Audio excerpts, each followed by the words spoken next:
ఉన్న శివాలయానికి వెళ్ళి నేను చెప్పిన మంత్రాన్ని ఖచ్చితంగా వినండి.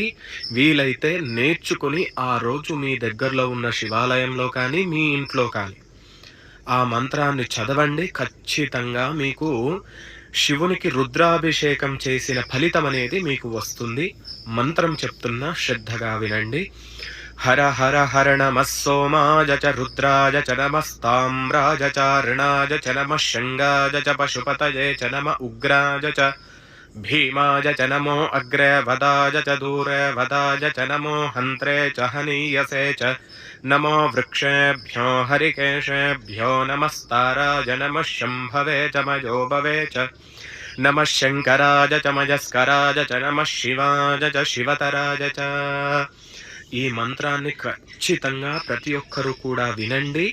వీలైతే నేర్చుకొని చదవండి. శివానుగ్రహం.